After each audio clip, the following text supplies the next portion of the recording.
আমি তোমাদেরকে এক নর এবং নারী থেকে সৃষ্টি করেছি, সেখান থেকে বিভিন্ন গোত্র ভাগ করে দিয়েছি, সম্প্রদায় ভাগ করে দিয়েছি, যেন তোমরা একে অপরকে চিনতে পারো। তবে তোমাদের মধ্যে সেই লোকটা আমার কাছে দামি। কোনো কুরাইশ বংশ নয়, মির্জা নয়, সৈয়দ নয়, মুঘল নয়, পাঠান নয়, চৌধুরী নয়। আমার কাছে কোনো গোত্র, কোনো বংশ আমার কাছে দামি নয়। আমার কাছে সেই লোকটাই দামি যে বান্দাটা আমি আল্লাহ আমাকে সবচাইতে বেশি ভয় করে। জোরে বলি সুবহানাল্লাহ। আমরা ভয় করব কাকে? আমরা মোহাব্বত করব কাকে? আল্লাহকে। আল্লাহ বলছেন মিথ্যা কথা বলো না, আমি তোমার সমস্ত আমলকে সংশোধন করে আমি তোমার সমস্ত গুনাহগুলো মাফ করে দেব। কিন্তু বান্দা শুধু মিথ্যা কথা বলে, উঠতে মিথ্যা, বসতে মিথ্যা, চলতে মিথ্যা, সব জায়গায় মিথ্যা। আল্লাহ রাব্বুল আলামিন সুন্দর করে ডাক দিয়ে বলছেন, ইমানদাররা শোনো, ইয়া আইয়ুহাল্লাযীনা আমানু তাকুল্লাহা ওয়া কুলু কাওলান সাদীদা يصلح لكم أعمالكم ويغفر لكم ذنوبكم ومن يطع الله ورسوله فقد فاز فوزا عظيما জোরে বলুন আল্লাহু আকবার। ইমানদারেরা, মুমিনের যতগুলো সৌন্দর্য আছে এর মধ্যে এক নম্বর সৌন্দর্য হলো ইমানদারেরা তোমরা এক নম্বর আল্লাহকে ভয় করো। ভয় করো কাকে? আল্লাহকে। ওমরে ফারুক জান্নাতি না জাহান্নামী? সংবাদটা পেয়েছেন মরার পরে না মরার আগেই? কত বড় ভাগ্যবান সাহাবী ছিলেন। আমার নবীজির জবানে বলেছেন আমার ওমর জান্নাতি, আমার আবু বকর জান্নাতি। জোরে কোন সুবহানাল্লাহ। এত বড় দামি একজন মানুষ, সাইয়েদনা ওমরে ফারুকের মতো মানুষ, আল্লাহর ভয়টা কত গভীর ছিল। তার সামনে একদিন একজন হাদিস বর্ণনা করছেন, মিসকাল হাব্বাতিন মিন কিবার, যার মধ্যে যাররা পরিমাণ অহংকার থাকবে সে ব্যক্তি জান্নাত পাবে না। এই হাদিসটা শোনা মাত্র ওমরে ফারুক হাউমাউ করে কাঁদতেছেন, কান্নাকাটি শুরু করে দিলেন, বাচ্চার মতো কাঁদতেছেন তিনি। এক পর্যায়ে তিনি ধুলায় মলিন হয়ে গেলেন, জমিনে লুটিয়ে পড়লেন। গোটা শরীর জুড়ে তিনি সমস্ত ময়লাগুলো, ধুলাবালিগুলো গায়ে লাগালেন আর বলছেন, ওমর রে, গোটা দুনিয়ার মানুষ তোমাকে সম্রাট বলে, খলিফা বলে, তুমি বড় একজন শাসক হয়ে গেছো, খলিফা হয়ে গেছো, তোমার মধ্যে অহংকার কাজ করে। সাইয়েদনা ওমর ফারুক কাঁদতে কাঁদতে বলতেছেন, আকাশের মালিক আল্লাহ, তুমি যদি গোটা দুনিয়ার সমস্ত মানুষকেও যদি তুমি জান্নাত দিয়ে দাও, আর একটা ব্যক্তির জন্য যদি জাহান্নাম বরাদ্দ করো, আমার সন্দেহ হয় সেই একজন জাহান্নামী ব্যক্তি আমি ওমর ছাড়া কেউ নাই। নিজেকে তারা কি ছোট মনে করেছেন, কি পরিমাণ আল্লাহর ভয় তাদের মধ্যে কাজ করেছে। সাইয়েদনা আবু বকরের মতো মানুষ প্রথম খলিফার দায়িত্ব যখন পালন করেন, খেলাফতের দায়িত্ব পালন করার অবস্থায় তিনি মাঝে মাঝে দোকানদারি করতেন। কাপড়ের দোকানদার। কিসের দোকানদার বলেন? কাপড়ের দোকানদার। কাপড়ের দোকানে বসে আছেন, এক কাস্টমার এসে 6 মাস আগে নিয়ে যাওয়া সেই কাপড় তার পছন্দ হয় নাই। সেই কাপড়টা নিয়ে এসে বলছে, আবু বকর, এই কাপড়টা 6 মাস আগে নিয়েছিলাম, কাপড় আমার পছন্দ হয় না, ফেরত নাও।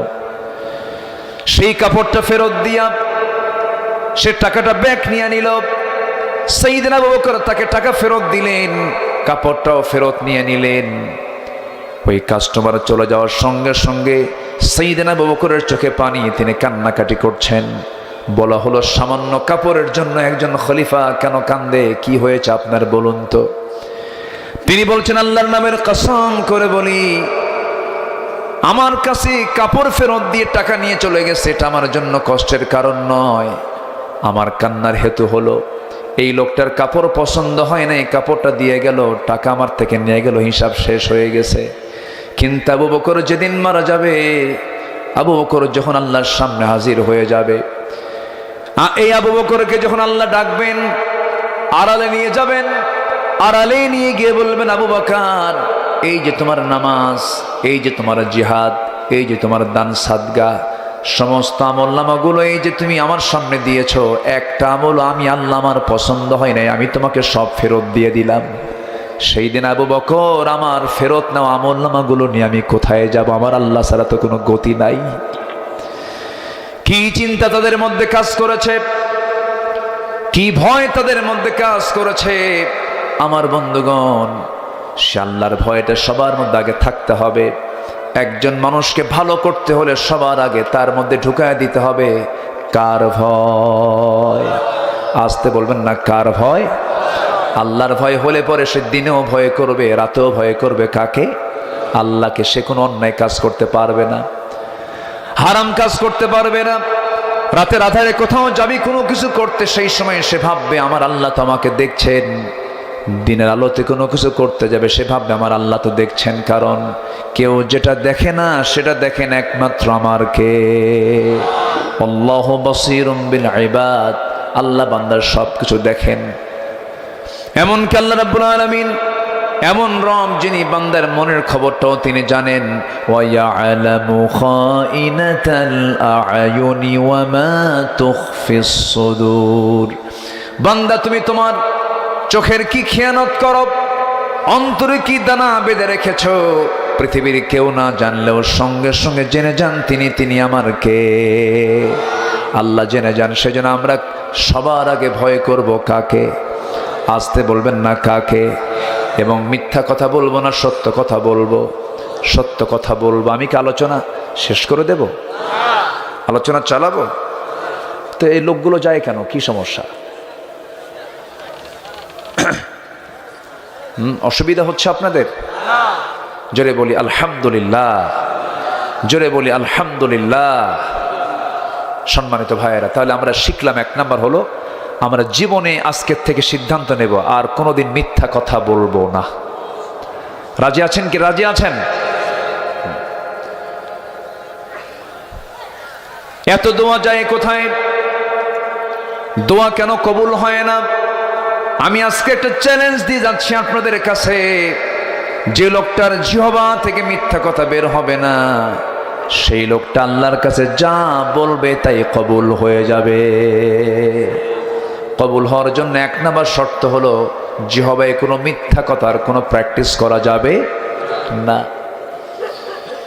বলুন তো সবাই, এই পৃথিবীতে একজন ব্যক্তির মুখ থেকে কোনোদিন কৌতুক করো মিথ্যা কথা বের হয় নাই, সে একজন ব্যক্তির নামটা কি বলুন?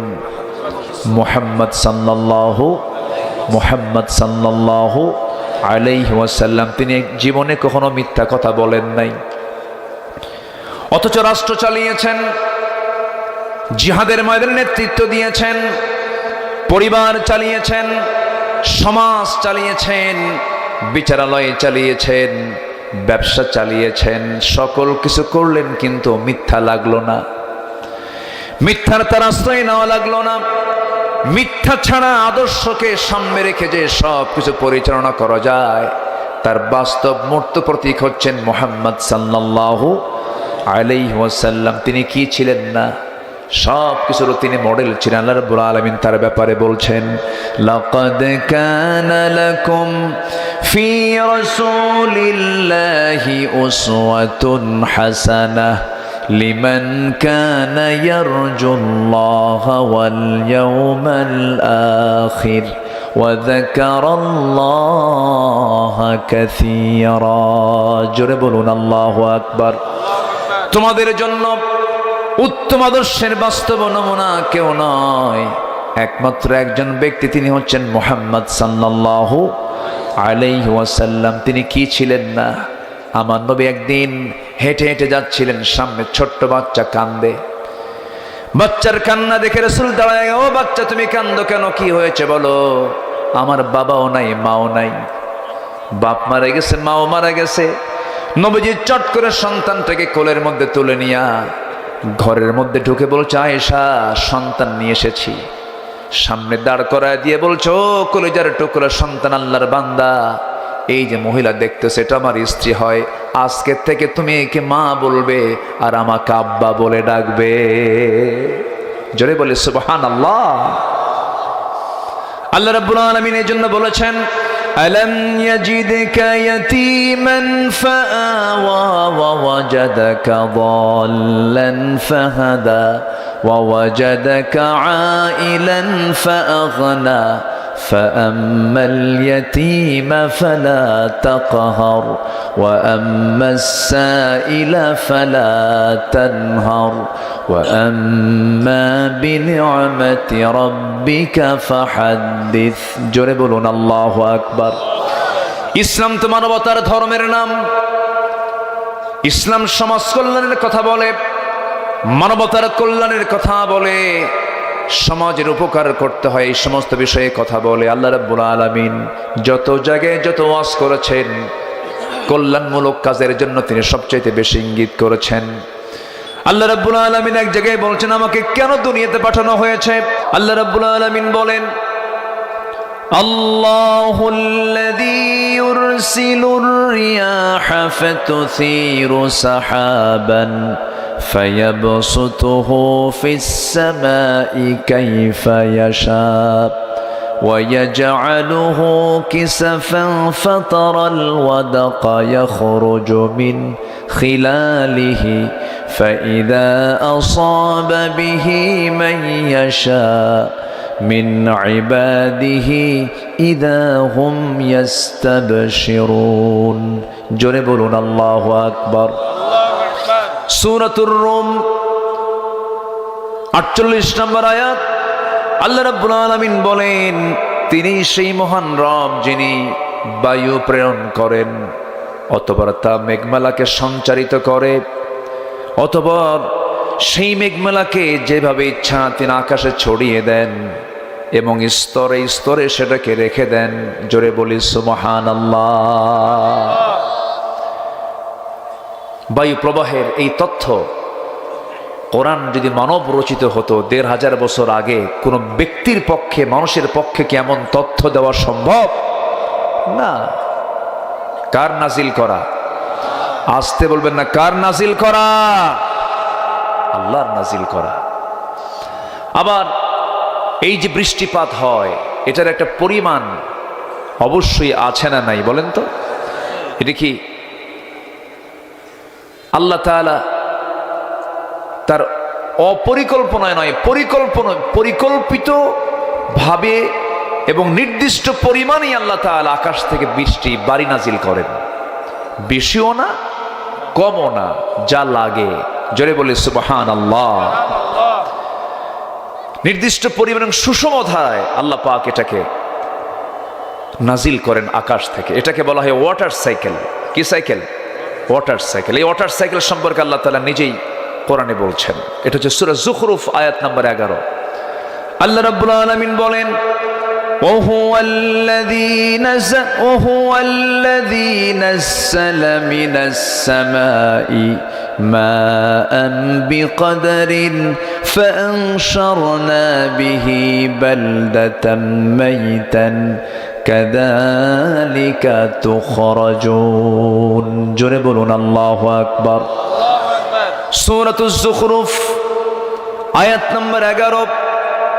তিনি আসমান থেকে পরিমিতভাবে বিকাদারিন, পরিমিতভাবে পানি বর্ষণ করেন, অতঃপর আমি তা দ্বারা মৃত জনপদকে সঞ্জীবিত করি, জীবিত করে তুলি।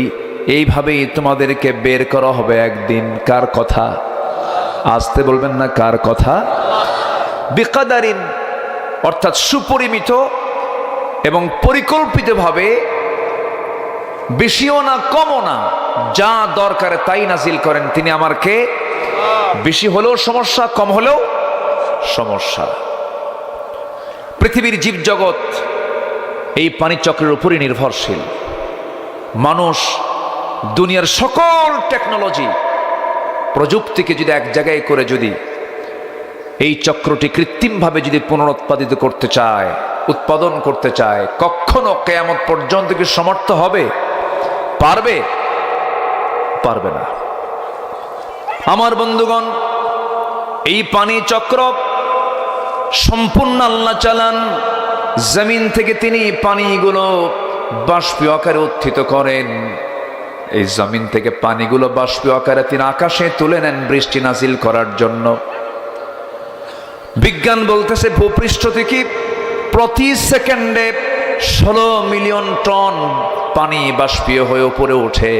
প্রতি সেকেন্ডে কত টন বলেন? 16 মিলিয়ন টন। 16 মিলিয়ন টন পানি জমিন থেকে পানিগুলো আল্লাহ পাক বাষ্পীয় আকারে তোলেন, যা এক বছরের পরিমাণ দাঁড়ায় হলো 513 ট্রিলিয়ন টনে। আল্লাহু আকবার। সব পরিকল্পনাগুলো কার? জোরে বলেন, সব পরিকল্পনাগুলো কার? আল্লাহ। সেই পরিমাণ পানি তোলেন যে পরিমাণ বৃষ্টি হয়, সামান্য একটু কম বেশি হয় না, হয়তো কিছু কম বেশি হতে পারে, কিন্তু বেশি কম বেশি হয় না। যা বাষ্পীয় আকারে উঠানো হয় ওই পরিমাণ আবার আল্লাহ পাক নাজিল করেন। এই চক্রটা কে চালান? আসতে বলেন, কে চালান? আল্লাহ চালান। সম্মানিত ভাইয়েরা, সম্মানিত বন্ধুগণ, এটা যদি না হতো, বৃষ্টি যদি কম হতো, গ্রাউন্ড ওয়াটার লেভেল ক্রমশ নিচে নেমে যেত, সাস্টেইনেবল ওয়াটার ম্যানেজমেন্ট চ্যালেঞ্জের মুখে পড়ত,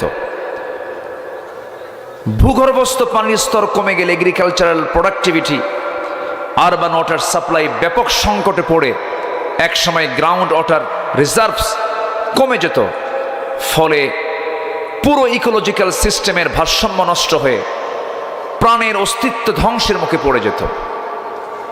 চিন্তা করে দেখুন, এই সূক্ষ্ম পরিকল্পনা দিয়ে যিনি পৃথিবীকে সাজিয়ে রেখেছেন আমার আপনার জন্য, তিনি আমার কে? জোরে বলুন, তিনি আমার কে? সে আল্লাহর দুনিয়া আমরা আছি, এখন আছি, কিছুক্ষণ পর নাও থাকতে পারি। আমার পৃথিবীতে যখন তখন পৃথিবী থেকে আমাকে আপনাকে বিদায় নেওয়া লাগবেই, বিদায় নিতেই হবে। যেহেতু আমরা বিদায় নেবই, আমার আপনার জন্য অগোছালো জীবন দরকার না গোছালো জীবন দরকার? বলেন, অগোছালো না গোছালো? গোছালো জীবন দরকার। আমরা যারা এখানে বসে আছি, আমরা মোটামুটি ইমানদার নাকি? ইমানের দাবি তো করা যায় নাকি? কাকে? আসতে বলুন, বিশ্বাস করি কাকে? রসুলকে মানি না? পরকালকে মানি না? বিচার দিবস, কবর, মিজান, পুলসিরাত, কিতাব, যার এগুলো বিশ্বাস আছে সেই তো মুমিন। সম্মানিত ভাইয়েরা, সেই মুমিন জীবনের কিছু সৌন্দর্য নিয়ে আমি আজকে কিছু কথা বলতে চাচ্ছি। আমি এই দেশের সম্প্রতি ঘটে যাওয়া যে বিষয়গুলো সবার তো জানাই আছে, সবাই জানি হাসিনা কোথায়। আমরা জানি না সবাই? সবাই তো জানি। আমরা ওই দিকে যাই আর কি করবো? আর ঠিক আছে না, ওই দিকে যে আর আমরা কি করি? সে তো নাই, চলেই গেছে। কিন্তু উনি তো একাই চলে গেলেন, আপনাকে তো নিয়ে গেলেন না। কথা তো এই জায়গায়, ঠিক কিনা? আমার নবীজি সাহাবীকে ফেলে গেছেন? কোন সাহাবীকে ফেলে গেছেন? সব আঘাত নবীজি নিজে মোকাবেলা করেছেন। তিনি অনলাইনের নেতা ছিলেন না, ভার্চুয়াল নেতা তিনি ছিলেন না, তিনি ছিলেন মাঠের নেতা, ময়দানের নেতা, মুজাহিদে মিল্লাত, ঠিক কিনা? তিনি সামনে ফেস করেছেন সবকিছু। 2009 সাল আমার জীবনের প্রথম হজ আমি 2009 যাই।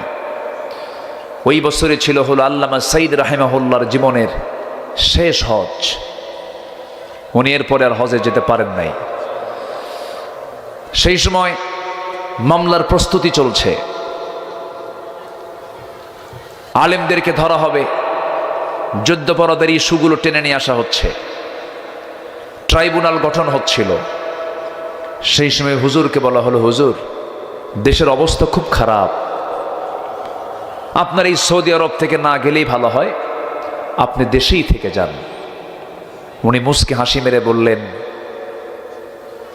সাইদি পালায়া থাকবে, এই কথা বলো কেমনে তোমরা? আল্লাহু আকবার বলবেন না? সাইদি পালাবে, এই শিক্ষা তো রাসূল দেননি। আমার জন্মভূমি, আমার দেশ, আমার ভাই,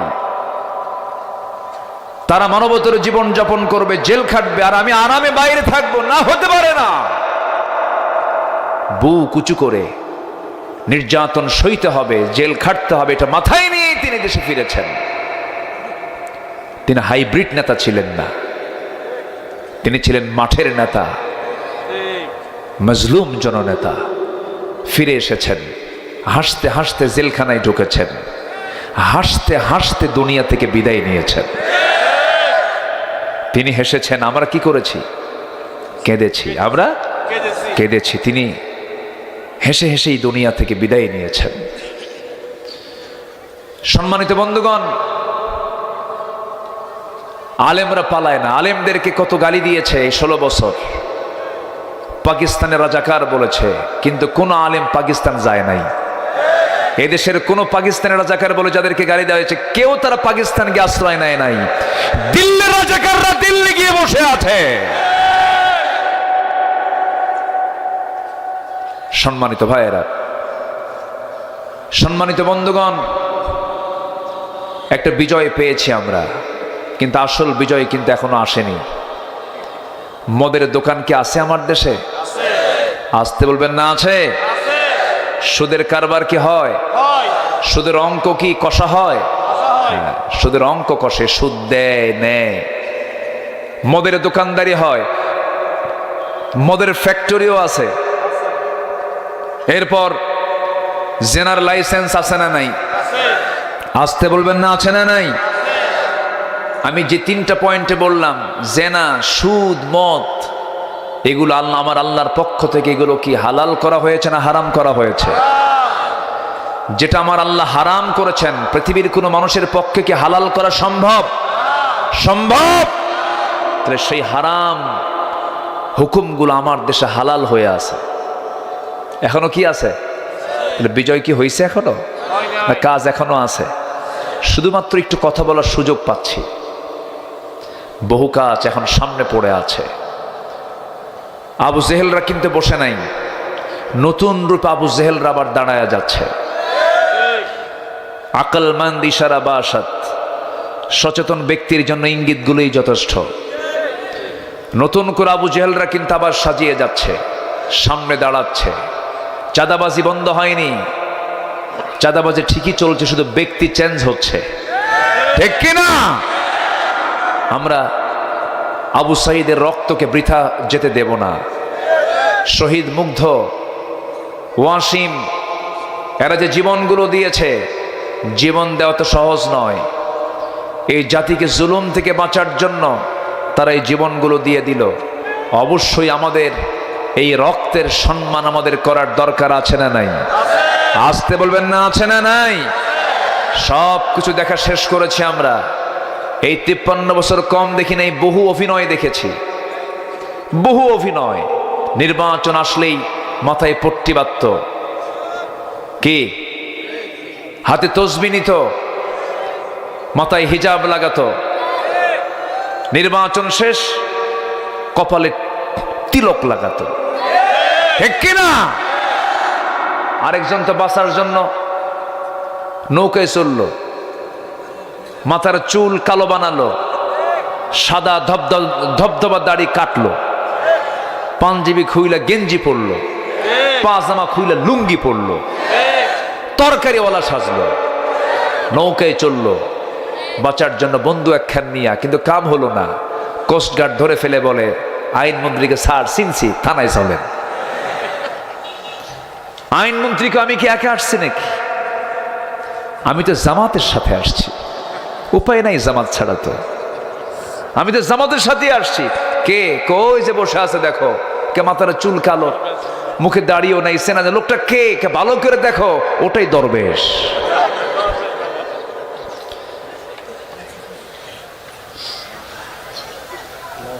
ধর্মের দোহাই দিয়ে তারাই চালিয়েছে সবকিছু, ধর্মের ব্যবসা তারাই করেছে। একটা অনিসলামী দলের নেত্রী বলে নির্বাচনের আগ দিয়ে যে আগামী নির্বাচন আমরা যদি জিততে পারি, মদিনার সনদে দেশ চালাবো। এটা কোনো কথা? কত বড় মিথ্যা, কত বড় মিথ্যা কথা এটা। যে দলের ম্যানিফেস্টো ইসলাম নয়, সেই দলের একজন লিডার বলতেছে আগামী নির্বাচনে আমরা যদি ক্ষমতায় আসি তাহলে আমরা মদিনার সনদে দেশ চালাবো। মদিনার সনদে দেশ চালায় নাই, মোদির সনদে দেশ চালিয়েছে তারা। সব দেখেছি আমরা। এই জাতি শুধু ধোঁকা পেয়েছে, ধোঁকা, কিচ্ছু পায়নি। কেউ চালিয়েছে 25 বছর, কেউ চালিয়েছে 16 বছর, কেউ চালিয়েছে 9 বছর, কেয়ারটেকার গভর্নমেন্টরা চালাইছে কয়েক বছর। সব দেখা শেষ। কেউ আমাকে আপনাকে জাহান্নাম থেকে বাঁচার জন্য চেষ্টা করে নাই। ন্যূনতম মিনিমাম 5 ওয়াক্ত নামাজের আইনটাই তারা পাশ করতে পারে নাই। সুদের আইন পাশ করতে পেরেছে, জেনার আইন পাশ করতে পেরেছে, মদের আইন পাশ করতে পেরেছে, কোরআন আইন তারা পাশ করতে পারে নাই। সব দেখা শেষ। আগামীর দেশ হলো ইসলামের দেশ, কোরআনের দেশ। রাজি আছেন কারা কারা? হাত উঁচু করে দেখান মুসলমান।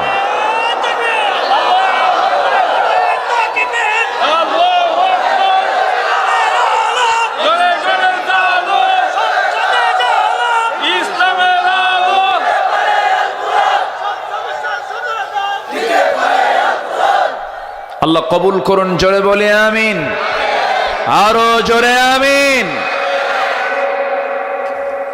কষ্ট পাচ্ছেন? আমি শুরু করেছি তেলাওয়াত দিয়ে, সূরাতুল আহজাব থেকে শেষ দিকের কয়েকটা আয়াত আমি তেলাওয়াত করেছি।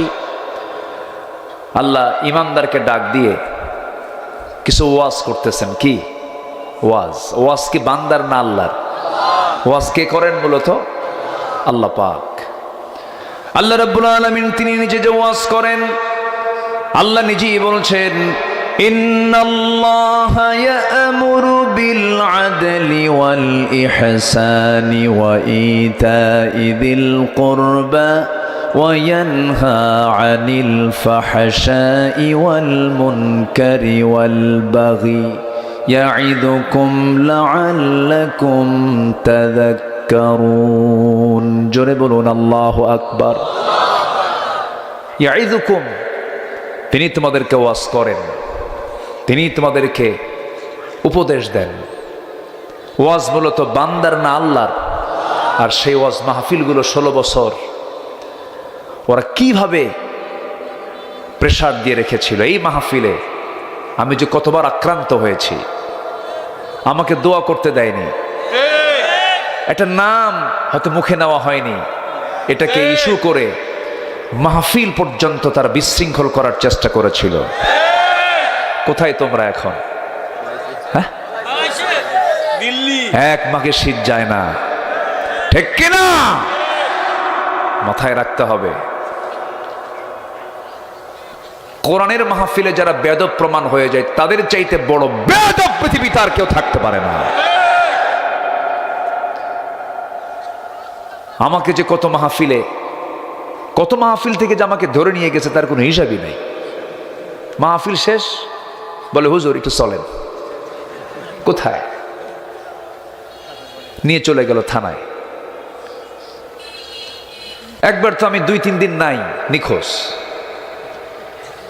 খুলনার কোন একটা মাহফিলে, কোনো দোষ ছিল না। এইভাবে অসংখ্য আলেমকে ধরে তারা কত জুলুম যে করেছে।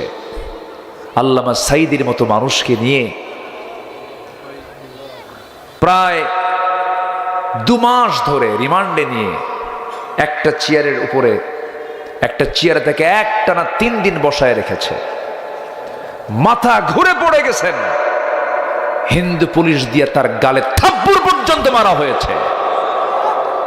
এগুলো ভিতরের কথা, কম জুলুম করা হয়নি। এই যে পরিবেশটা আসছে, এমনি আসছে না। কত মাজলুমের চোখের পানি, জায়নামাজ ভিজে গেছে।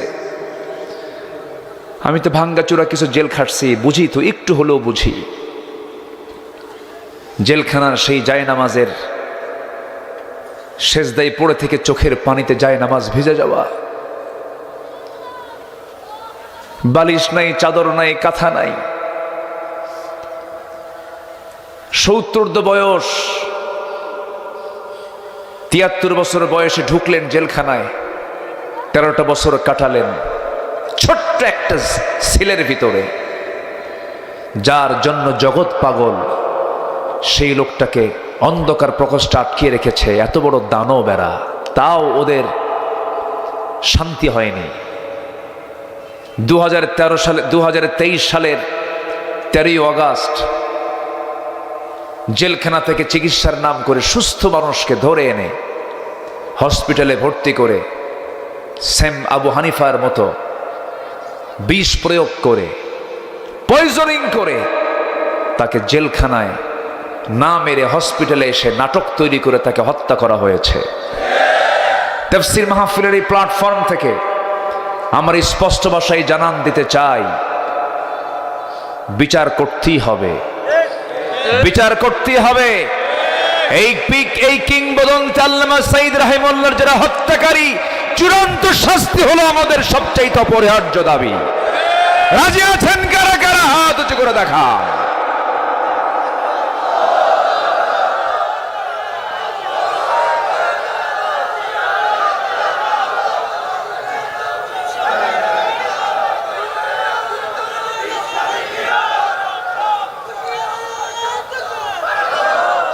আল্লাহ কবুল করুন, জোরে বলি আমিন, আরো জোরে আমিন। সব খুনের বিচার অবশ্যই হবে, জোরে বলি ইনশাআল্লাহ, আরো জোরে বলি ইনশাআল্লাহ। আমরা পৃথক থাকবো না এক হব, পৃথক থাকবো না এক থাকবো, এক থাকবো। পৃথক থাকলেই বাতিলরা চান্স পেয়ে যাবে। আমরা ঐক্যের প্ল্যাটফর্ম তৈরি করব, জোরে বলি ইনশাআল্লাহ, আর জোরে বলি ইনশাআল্লাহ। আমরা যদি বিজয়ী হতে চাই, কিছু সৌন্দর্য আমাদের মধ্যে আনতে হবে। আমরা মিথ্যা কথা কই, আমরা ওজনে কম দেই, আমরা বনের সম্পত্তি মেরে খাই, ওজনে কম বেশি করি, খাদ্যে ভেজাল দেই। এগুলো কি আমার দেশে আছে? কারা করে এগুলো? কারা করে? নামের আগে মোহাম্মদ লাগানো আছে না নাই বলেন তো? আচ্ছা, আমরা মুসলমান, আমরাই কিন্তু করি এগুলো। জমি মাপতে হবে, যে জমি মাপে সার্ভেয়ার তাকে আগেই ফোন দিয়ে বলি, ভাই কালকে কিন্তু মাপটা আছে, আমার জমি তো ওই জায়গায়, একটু মাপটা ঠিক মতো করেন, আমার যেন কোনো কম না হয়। বলে না যে যার যে প্রাপ্য সেটাই আপনি বুঝাইয়া দিবেন। সম্মানিত বন্ধুগণ, ইমানদারের কিছু সৌন্দর্য থাকতে হবে, তাছাড়া ইমান থাকবে না। ইমানদার কি মিথ্যা কথা বলবে কখনো? ইমানদারের মুখ থেকে কি কথা বের হবে? সত্য কথা বের হবে।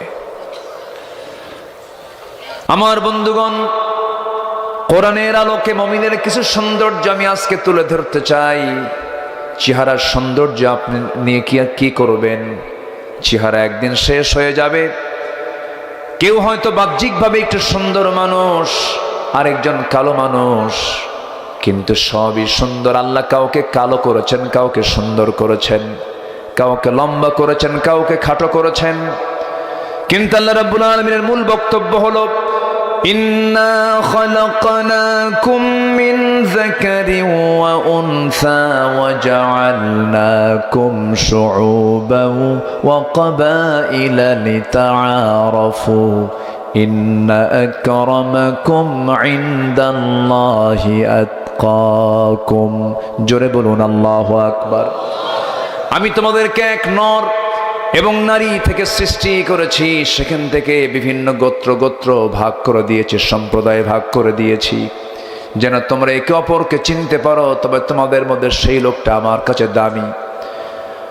কোনো কুরাইশ বংশ নয়, মির্জা নয়, সৈয়দ নয়, মুঘল নয়, পাঠান নয়, চৌধুরী নয়। আমার কাছে কোনো গোত্র, কোনো বংশ আমার কাছে দামি নয়। আমার কাছে সেই লোকটাই দামি যে বান্দাটা আমি আল্লাহ আমাকে সবচাইতে বেশি ভয় করে। জোরে বলি সুবহানাল্লাহ। আমরা ভয় করব কাকে? আমরা মোহাব্বত করব কাকে? আল্লাহকে। আল্লাহ বলছেন, মিথ্যা কথা বলো না, আমি তোমার সমস্ত আমলকে সংশোধন করে আমি তোমার সমস্ত গুনাহগুলো মাফ করে দেব। কিন্তু বান্দা শুধু মিথ্যা কথা বলে, উঠতে মিথ্যা, বসতে মিথ্যা, চলতে মিথ্যা, সব জায়গায় মিথ্যা। আল্লাহ রাব্বুল আলামিন সুন্দর করে ডাক দিয়ে বলছেন, ইমানদাররা শোনো, ইয়া আইয়ুহাল্লাযীনা আমানু তাকুল্লাহা ওয়া কুলু কাওলান সাদীদা يصلح لكم أعمالكم ويغفر لكم ذنوبكم ومن يطع الله ورسوله فقد فاز فوزا عظيما জোরে বলুন আল্লাহু আকবার। ইমানদারেরা, মুমিনের যতগুলো সৌন্দর্য আছে এর মধ্যে এক নম্বর সৌন্দর্য হলো, ইমানদারেরা তোমরা এক নম্বর আল্লাহকে ভয় করো। ভয় করো কাকে? আল্লাহকে। ওমরে ফারুক জান্নাতি না জাহান্নামী? সংবাদটা পেয়েছেন মরার পরে না মরার আগেই? কত বড় ভাগ্যবান সাহাবী ছিলেন। আমার নবীজির জবানে বলেছেন, আমার ওমর জান্নাতি, আমার আবু বকর জান্নাতি। জোরে কোন সুবহানাল্লাহ। এত বড় দামি একজন মানুষ, সাইয়েদনা ওমরে ফারুকের মতো মানুষ, আল্লাহর ভয়টা কত গভীর ছিল। তার সামনে একদিন একজন হাদিস বর্ণনা করছেন, মিসকাল হাব্বাতিন মিন কিবার, যার মধ্যে যাররা পরিমাণ অহংকার থাকবে সে ব্যক্তি জান্নাত পাবে না। এই হাদিসটা শোনা মাত্র ওমরে ফারুক হাউমাউ করে কাঁদতেছেন, কান্নাকাটি শুরু করে দিলেন, বাচ্চার মতো কাঁদতেছেন তিনি। এক পর্যায়ে তিনি ধুলায় মলিন হয়ে গেলেন, জমিনে লুটিয়ে পড়লেন। গোটা শরীর জুড়ে তিনি সমস্ত ময়লাগুলো, ধুলাবালিগুলো গায়ে লাগালেন আর বলছেন, ওমর রে, গোটা দুনিয়ার মানুষ তোমাকে সম্রাট বলে, খলিফা বলে, তুমি বড় একজন শাসক হয়ে গেছো, খলিফা হয়ে গেছো, তোমার মধ্যে অহংকার কাজ করে। সাইয়েদনা ওমর ফারুক কাঁদতে কাঁদতে বলতেছেন, আকাশের মালিক আল্লাহ, তুমি যদি গোটা দুনিয়ার সমস্ত মানুষকেও যদি তুমি জান্নাত দিয়ে দাও, আর একটা ব্যক্তির জন্য যদি জাহান্নাম বরাদ্দ করো, আমার সন্দেহ হয় সেই একজন জাহান্নামী ব্যক্তি আমি ওমর ছাড়া কেউ নাই। নিজেকে তারা কি ছোট মনে করেছেন, কি পরিমাণ আল্লাহর ভয় তাদের মধ্যে কাজ করেছে। সাইয়েদনা আবু বকরের মতো মানুষ প্রথম খলিফার দায়িত্ব যখন পালন করেন, খেলাফতের দায়িত্ব পালন করার অবস্থায় তিনি মাঝে মাঝে দোকানদারি করতেন। কাপড়ের দোকানদার। কিসের দোকানদার বলেন? কাপড়ের দোকানদার। কাপড়ের দোকানে বসে আছেন, এক কাস্টমার এসে 6 মাস আগে নিয়ে যাওয়া সেই কাপড় তার পছন্দ হয় নাই। সেই কাপড়টা নিয়ে এসে বলছে, আবু বকর, এই কাপড়টা 6 মাস আগে নিয়েছিলাম, কাপড় আমার পছন্দ হয় না, ফেরত নাও। সেই কাপড়টা ফেরত দিয়া সে টাকাটা ব্যাক নিয়ে নিল। সাইয়েদনা আবু বকর তাকে টাকা ফেরত দিলেন, কাপড়টাও ফেরত নিয়ে নিলেন। ওই কাস্টমার চলে যাওয়ার সঙ্গে সঙ্গে সাইয়েদনা আবু বকরের চোখে পানি, তিনি কান্নাকাটি করছেন। বলা হলো, সামান্য কাপড়ের জন্য একজন খলিফা কেন কান্দে? কি হয়েছে আপনার বলুন তো? তিনি বলছেন, আল্লাহর নামের কসম করে বলি, আমার কাছে কাপড় ফেরত দিয়ে টাকা নিয়ে চলে গেছে, এটা আমার জন্য কষ্টের কারণ নয়। আমার কান্নার হেতু হলো, এই লোকটার কাপড় পছন্দ হয় না, এই কাপড়টা দিয়ে গেল, টাকা আমার থেকে নিয়ে গেল, হিসাব শেষ হয়ে গেছে। কিন্তু আবু বকর যেদিন মারা যাবে, আবু বকর যখন আল্লাহর সামনে হাজির হয়ে যাবে, এই আবু বকরকে যখন আল্লাহ ডাকবেন, আড়ালে নিয়ে যাবেন, আড়ালে নিয়ে গিয়ে বলবেন, আবু বকর, এই যে তোমার নামাজ, এই যে তোমার জিহাদ, এই যে তোমার দান সাদগা, সমস্ত আমল নামাগুলো এই যে তুমি আমার সামনে দিয়েছো, একটা আমল আমি আল্লাহ আমার পছন্দ হয় নাই, আমি তোমাকে সব ফেরত দিয়ে দিলাম। সেই দিন আবু বকর, আমার ফেরত নেওয়া আমল নামাগুলো নিয়ে আমি কোথায় যাব? আমার আল্লাহ ছাড়া তো কোনো গতি নাই। কি চিন্তা তাদের মধ্যে কাজ করেছে, কি ভয় তাদের মধ্যে কাজ করেছে। আমার বন্ধুগণ, সে আল্লাহর ভয়টা সবার মধ্যে আগে থাকতে হবে। একজন মানুষকে ভালো করতে হলে সবার আগে তার মধ্যে ঢুকায় দিতে হবে কার ভয়? আসতে বলবেন না, কার ভয়? আল্লাহর ভয় হলে পরে সে দিনেও ভয় করবে, রাতেও ভয় করবে। কাকে? আল্লাহকে। সে কোনো অন্যায় কাজ করতে পারবে না, হারাম কাজ করতে পারবে না, রাতের আধারে কোথাও যাবি কোনো কিছু করতে, সেই সময় সে ভাববে আমার আল্লাহ তো আমাকে দেখছেন। দিনের আলোতে কোনো কিছু করতে যাবে, সে ভাববে আমার আল্লাহ তো দেখছেন। কারণ কেউ যেটা দেখে না সেটা দেখেন একমাত্র আমার কে, আল্লাহু বাসীরুম বিল ইবাদ। আল্লাহ বান্দার সব কিছু দেখেন। এমনকি আল্লাহ রাব্বুল আলামিন এমন রব যিনি বান্দার মনের খবরটাও তিনি জানেন। ওয়া ইয়ালামু খাইনাতাল আ'য়ুনি ওয়া মা তুখফিস সুদূর। বান্দা তুমি তোমার চোখের কি খেয়ানত করো, অন্তরে কি দানা বেঁধে রেখেছো, পৃথিবীর কেউ না জানলেও সঙ্গে সঙ্গে জেনে যান তিনি আমার কে।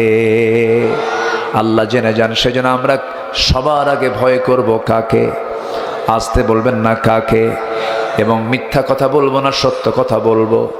সত্য কথা বলবো। আমি কি আলোচনা শেষ করে দেব?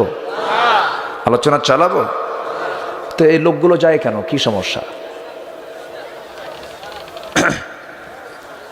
অসুবিধা হচ্ছে আপনাদের? জোরে বলি আলহামদুলিল্লাহ, জোরে বলি আলহামদুলিল্লাহ। সম্মানিত ভাইয়েরা, তাহলে আমরা শিখলাম, এক নাম্বার হলো আমরা জীবনে আজকের থেকে সিদ্ধান্ত নেব আর কোনোদিন মিথ্যা কথা বলবো না। রাজি আছেন কি? রাজি আছেন? এত দোয়া যায় কোথায়? দোয়া কেন কবুল হয় না? আমি আজকে একটা চ্যালেঞ্জ দিয়ে যাচ্ছি আপনাদের কাছে। যে লোকটার জিহ্বা থেকে মিথ্যা কথা বের হবে না, সেই লোকটা আল্লাহর কাছে যা বলবে তাই কবুল হয়ে যাবে।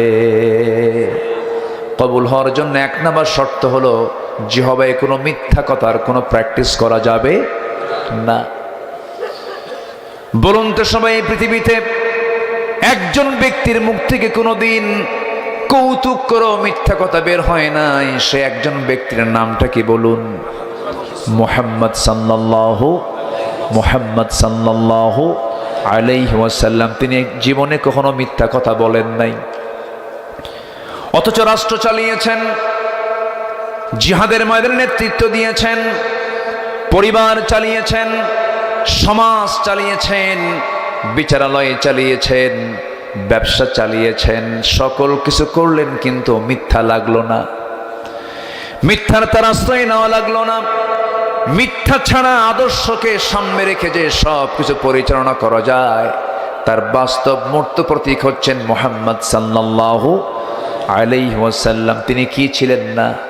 সব কিছুর তিনি মডেল ছিলেন। আল্লাহ রাব্বুল আলামিন তার ব্যাপারে বলছেন, লাকাদ কানা লাকুম ফি রাসূলিল্লাহি উসওয়াতুন হাসানাহ লিমান কানা ইয়ারজুল্লাহা ওয়াল ইয়াওমাল আখির ওয়া যাকারাল্লাহা কাসীরা। জোরে বলুন আল্লাহু আকবার।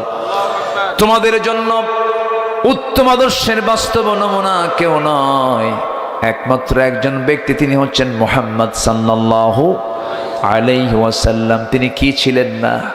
আমার নবী একদিন হেঁটে হেঁটে যাচ্ছিলেন, সামনে ছোট্ট বাচ্চা কান্দে। বাচ্চার কান্না দেখে রাসূল দাঁড়ায়, ও বাচ্চা তুমি কান্দো কেন? কি হয়েছে বলো? আমার বাবাও নাই, মাও নাই, বাপ মারা গেছে, মাও মারা গেছে। নবীজি চট করে সন্তানটাকে কোলের মধ্যে তুলে নিয়া ঘরের মধ্যে ঢুকে বলছে, আয়েশা সন্তান নিয়ে এসেছি। সামনে দাঁড় করায় দিয়ে বলছো, ও কলিজার টুকরা সন্তান, আল্লাহর বান্দা, এই যে মহিলা দেখতেছে এটা আমার স্ত্রী হয়। আজকের থেকে তুমি একে মা বলবে আর আমাকে আব্বা বলে ডাকবে। জোরে বলে সুবহানাল্লাহ। আল্লাহ রাব্বুল আলামিন এই জন্য বলেছেন, ألم يجدك يتيما فآوى ووجدك ضالا فهدى ووجدك عائلا فأغنى فأما اليتيم فلا تقهر وأما السائل فلا تنهر وأما بنعمة ربك فحدث। জোরে বলুন আল্লাহু আকবার। ইসলাম তো মানবতার ধর্মের নাম। ইসলাম সমাজ কল্যাণের কথা বলে, মানবতার কল্যাণের কথা বলে, সমাজের উপকার করতে হয়, এই সমস্ত বিষয়ে কথা বলে। আল্লাহ রাব্বুল আলামিন যত জায়গায় যত ওয়াজ করেছেন, কল্যাণমূলক কাজের জন্য তিনি সবচাইতে বেশি ইঙ্গিত করেছেন। আল্লাহ রাব্বুল আলামিন এক জায়গায় বলছেন আমাকে কেন দুনিয়াতে পাঠানো হয়েছে, কুনতুম খায়রা উম্মাতিন উখরিজাত লিন-নাসি তা'মুরুনা বিল মা'রুফ ওয়া তানহাউনা 'আনিল মুনকার ওয়া তু'মিনুনা বিল্লাহ। জোরে বলুন আল্লাহু আকবার, আরো জোরে বলুন আল্লাহু আকবার। আমার বন্ধুগণ কান লাগান, মোটামুটি যারা ইমানদার তার ইমানের সৌন্দর্যকে তুলে ধরার জন্য আজকে আমি 15টা কোরআনের আলোকে আমি 15টা সৌন্দর্য তুলে ধরতে চাচ্ছি। 15টা গুণ আমরা আজকে শিখে যাব, জোরে বলি ইনশাআল্লাহ।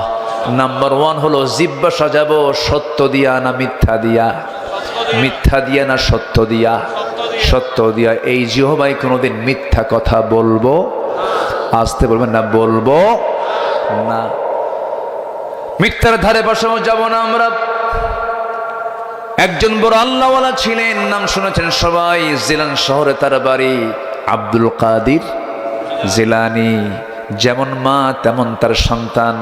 মা বলছে বাজান দিন গ্রহণের জন্য বাড়ি থাকা যাবে না, যা বাড়ি থেকে বের করে দিলাম, তোরে শিক্ষা অর্জন কর। শিক্ষাঙ্গনে পাঠিয়ে দেওয়া হলো। মা বলে দিলেন সন্তান আমি তোমাকে সব জ্ঞান দিতে পারলাম না, তবে আমি তোমাকে একটা জ্ঞান দিয়ে দিচ্ছি বাবা। আমি তোমাকে আমি তোমার মা হয়ে আমার পক্ষ থেকে আমি তোমাকে একটা নসিহা করছি। সন্তান শোনো, যত বড় বিপদে পড়ো না কেন, যত সমস্যায় পড়ো না কেন, কোনোদিন এই জিহ্বা দিয়া কখনো মিথ্যা কথা বলবা না। বাপ ভালো হতে হয়, মা ভালো হতে হয়। বাপ বিড়ি খায়, ছেলেকে আবার বলে বাজান এই দিকে আয়, যা 1 প্যাকেট বিড়ি আন। ছেলে বিড়ি কিনতে যায় বলে মনে মনে ভাবে আব্বা খা, আমি একখান টান দিয়ে দেখি। কি ঠিক কিনা কোন? আমার দেশের মানুষ বিড়ি কম খায় না বেশি খায়? শুধু বেশি না অনেক বেশি। শীতকালে কমে না বাড়ে? শুধু বাড়ে না অনেক বাড়ে, অনেক বাড়ে। ইটের ভাটা ফেল, ইটের ভাটা ফেলে এত খাওয়া খায়, ওরে প্রতি টানে তৃপ্তি আনে।